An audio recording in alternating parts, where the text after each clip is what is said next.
नमस्कार साथियों, मैं आप लोगों को आज 2022 में मैट्रिक परीक्षा में जो 40 अंक का सब्जेक्टिव प्रश्न पूछा था उसका लॉन्ग टाइप क्वेश्चन दीर्घ उत्तरीय प्रश्न बताने जा रहा हूं। इसके पहले मैं लघु उत्तरीय और अति लघु उत्तरीय और लघु उत्तरीय मतलब शॉर्ट टाइप क्वेश्चन और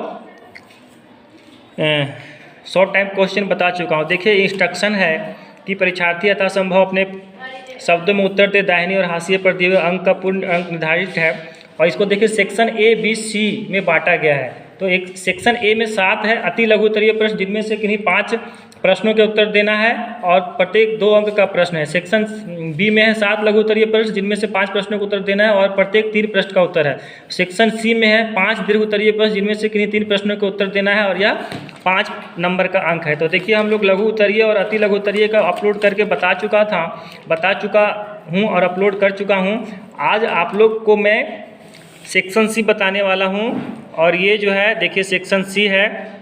इनमें से देखिए बोलता है प्रश्न रखिए 15 से 19 तक प्रत्येक 5 अंकों का है। इनमें से किन्हीं 3 प्रश्नों का उत्तर देना है। तो देखिए 15 से 19 आने की 15, 16, 17, 18, 19 5 प्रश्न है, जिसमें से आपको मात्र 3 ही बनाना है और प्रत्येक प्रश्न का अंक जो है वह 5 है। तो आप लोग को चूज करने का अवसर दिया गया है कि अगर 5 में से जो अच्छा से जानते हैं वही उत्तर दीजिएगा। और प्लीज़ आप लोग मेरे चैनल को सब्सक्राइब कर दीजिए, लाइक कीजिए, अधिक से अधिक दोस्तों को शेयर कीजिए और आप लोग कमेंट भी कीजिएगा कि आपको ये वीडियो कैसा लगा, ताकि आने वाले समय मैट्रिक परीक्षा में आप लोग हम प्रत्येक सब्जेक्ट का सब्जेक्टिव ऑब्जेक्टिव तैयारी करवाऊंगा। तो देखिए प्रश्न नंबर 15 से आता हूँ।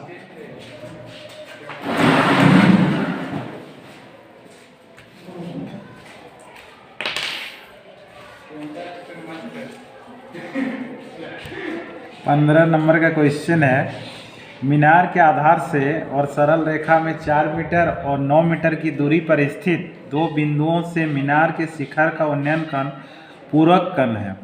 सिद्ध कीजिए कि मीनार की ऊंचाई 6 मीटर है।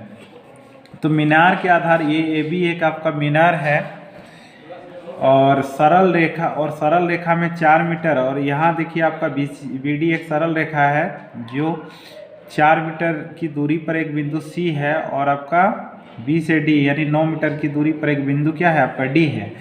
यहाँ जो कोण बन रहा आपका पूरक कोण बन रहा, मतलब 2 कोणों का योग कितना होना चाहिए 90। मान लीजिए यहाँ कोण अगर थीटा बन रहा थीटा और यहाँ मान लीजिए एक कोण आपका फाई बन रहा, थीटा प्लस फाई आपका 90 होना चाहिए 90 डिग्री। तो फाई हो जाएगा आपका 90 डिग्री माइनस क्या हो जाएगा थीटा। तो अगर यहाँ थीटा होगा तो यहाँ पर बनेगा 90 डिग्री माइनस थीटा। सिद्ध कीजिए कि मीनार की ऊंचाई 6 मीटर है। तो यहाँ हम लोग माना कि मीनार की ऊंचाई 6 मीटर है। जो आपका ए बी एक मीनार है जिसकी ऊंचाई 6 मीटर है। तो समकोण त्रिभुज ए बी सी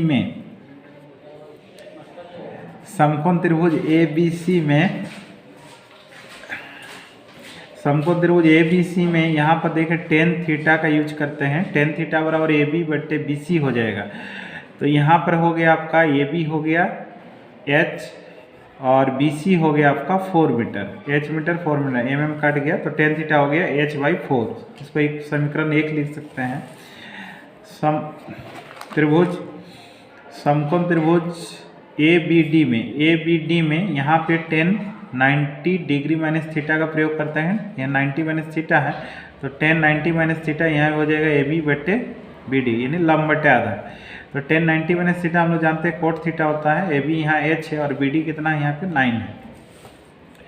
तो इस तरह यहाँ पर टेन थीटा आ गए एच बाई 4 और यहाँ गए कोट थीटा एच बाई 9। हम लोग जानते हैं चूँकि tan theta into cot theta बराबर 1 होता है और टेन थीटा का वैल्यू है यहाँ एच बाई 4 और कोट थीटा है आपका एच बाई 9। तो H by 4 into H by 9 1 हो गया एच इंटू एच स्क्वायर 4 9 36। तो क्रॉस मल्टीप्लेक्शन एच स्क्वायर बराबर 36 हो जाएगा और एच बराबर यानी 36 हो गया आपका 6 का वर्ग यानी एच बराबर 6। तो इस तरह जो मीनार की ऊंचाई था आपका 6 मीटर है, इसलिए यहाँ पर 6 डालेंगे तो आ जाएगा आपका 6 मीटर। अतः मीनार की ऊंचाई 6 मीटर है।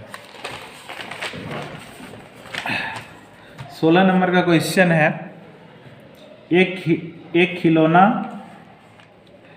खिलौना त्रिज्या 3.5 सेंटीमीटर वाले एक शंकु के आकार का है जो उसी त्रिज्या वाले एक अर्धगोले पर आरोपित है। इस खिलौने की संपूर्ण ऊंचाई 15.5 सेंटीमीटर है। इस खिलौने का संपूर्ण पृष्ठीय क्षेत्रफल ज्ञात कीजिए।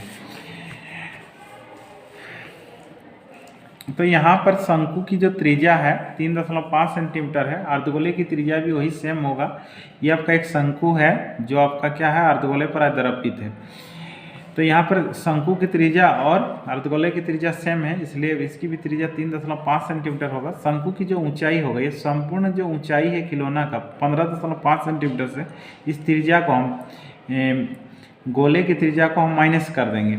15.5 में से 3.5 सेंटीमीटर घटाएं तो आ गया 12 सेंटीमीटर, ये ऊंचाई हो गया। तो हमें क्या करना है, खिलौने का संपूर्ण पृष्ठीय क्षेत्रफल निकालना है। इसका मतलब शंकु का वक्र पृष्ठीय क्षेत्रफल और अर्धगोले का भी वक्र पृष्ठीय क्षेत्रफल। तो वक्र पृष्ठीय क्षेत्रफल का फॉर्मूला क्या होता है हम लोग जानते हैं, पाई आर एल, इसलिए हमें एल चाहिए। तो एल का जो फॉर्मूला होता है यहाँ, एल बराबर होता है square root of H square plus R square, यानी तिर्यक ऊंचाई शंकु की। तो स्क्वायर रूट ऑफ हो गया यहाँ पर 12 स्क्वायर प्लस 3.5 का स्क्वायर, इसका वैल्यू आ जाएगा आपका 37 सेंटीमीटर। तो एल हो गया आपका शंकु की तिर्यक ऊंचाई हो गया 37 सेंटीमीटर। तो ये खिलौने का संपूर्ण पृष्ठीय क्षेत्रफल हो जाएगा शंकु का वक्र पृष्ठीय क्षेत्रफल प्लस अर्धगोले का वक्र पृष्ठीय क्षेत्रफल। तो हम लोग जानते हैं शंकु का वक्र पृष्ठीय क्षेत्रफल का फॉर्मूला है पाई आर एल और अर्धगोले का वक्र पृष्ठीय क्षेत्रफल होता है 2 पाई आर स्क्वायर। तो अब अपना अपना वैल्यू यहाँ पर पुट कर देते हैं, सब्स्टिट्यूट कर देते हैं। पाई हो गया 22/7, आर हो गया 3.5 सेंटीमीटर, एल हो गया 37। यहाँ 2 इंटू पाई हो गया 22/7, आर हो गया 3.5 का स्क्वायर। तो 22/7 और 3.5 ये आपका कॉमन आ गया, यहाँ बचा 37, यहाँ बचा 2 इंटू 3.5। तो इस तरह से कैलकुलेशन करेंगे, आ जाएगा आपका 484 सेंटीमीटर का स्क्वायर। तो इस तरह खिलौने का संपूर्ण पृष्ठीय क्षेत्रफल हो गया 484 सेंटीमीटर स्क्वायर। 17 नंबर का क्वेश्चन है, एक ठोस एक अर्धगोले पर खड़े एक शंकु के आकार का है जिनकी त्रिज्या 1 सेंटीमीटर है, तो शंकु की ऊंचाई उसकी त्रिज्या के बराबर है। इस ठोस का आयतन पाई के पदों में ज्ञात कीजिए। तो यहाँ अर्धगोले की त्रिज्या जो है, ये आपका एक क्या है, अर्धगोला है जिसमें एक शंकु क्या है, आदर्पित है। दोनों की त्रिज्या, शंकु की त्रिज्या और अर्धगोले की त्रिज्या बराबर है, और यहाँ शंकु की ऊंचाई आपका है 1 सेंटीमीटर है जो कि त्रिज्या के साथ बराबर है। तो अर्धगोले की त्रिज्या 1 सेंटीमीटर, शंकु की ऊंचाई h 1 सेंटीमीटर, शंकु की त्रिज्या भी है आपका 1 सेंटीमीटर। इस ठोस का आयतन बराबर हो जाएगा शंकु का आयतन प्लस अर्धगोले का आयतन। तो शंकु का आयतन होता है 1/3 पाई आर स्क्वायर, अर्धगोले का आयतन हो गया 2/3 पाई आर क्यूब। अपना अपना वैल्यू यहाँ सब्स्टिट्यूट करते हैं। आर यहाँ 1 है, एच भी 1 है, आर का वैल्यू 1 है। तो सबको कैलकुलेशन करते हैं, आ गया पाई/3, यहाँ आ गया 2 पाई/3, दोनों को ऐड करते हैं 3 पाई/3 यानी पाई सेंटीमीटर क्यूब। आयतन यहाँ पाई के पदों में ज्ञात करना, इसलिए पाई का वैल्यू यहाँ पुट नहीं करना है 22/7 और ना ही 3.14। इस तरफ ठोस का आयतन हो गया पाई सेंटीमीटर क्यूब। 18 नंबर का क्वेश्चन है, निम्न आंकड़ों से माध्य ज्ञात कीजिए। ये आपका वर्गांतराल है, ये आपका बराबरता है। तो हमें माध्य ज्ञात करना है। तो यहाँ पर हम लोग माध्य ज्ञात करने के लिए 3 विधि है, प्रत्यक्ष विधि, पगविचलन विधि और कल्पित माध्य विधि। हम किसी भी विधि का प्रयोग कर सकते हैं, यहाँ हम लोग प्रत्यक्ष विधि का प्रयोग कर रहे हैं। तो यह वर्ग अंतराल है, वर्ग माप हो गया यानी निम्न सीमा प्लस उच्च सीमा डिवाइडेड बाई 2, और यहाँ बराबरता जो दिया हुआ है, इसको वर्ग माप को हम x लिखते हैं, बराबरता को f, यहाँ पर f इंटू एक्स निकालेंगे।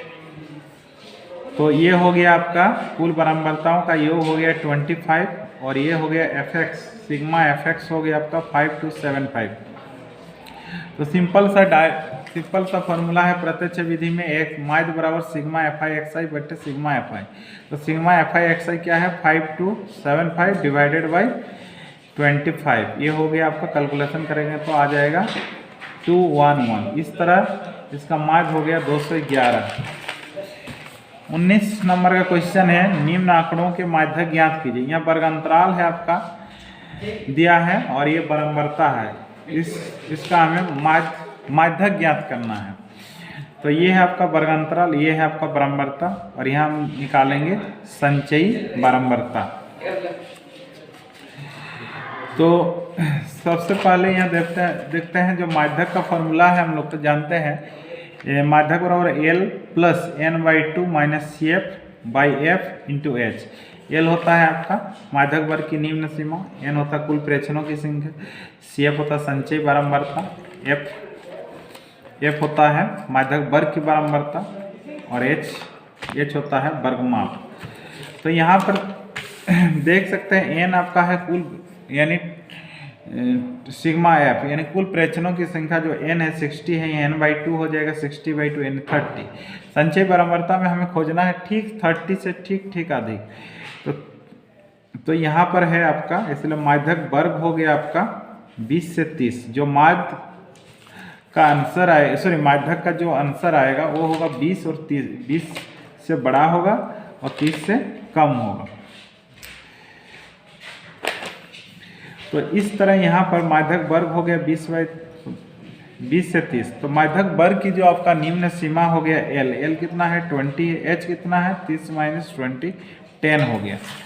तो इस एफ हो गया माध्यक वर्ग की बारंबारता। तो माध्यक वर्ग की बारंबारता कितना है 20 है और आपका CF संचय बारंबारता हो गया आपका 13। वो क्या होता है माध्यक वर्ग से ठीक पहले वर्ग की संचय बारंबारता, ये हो गया आपका CF।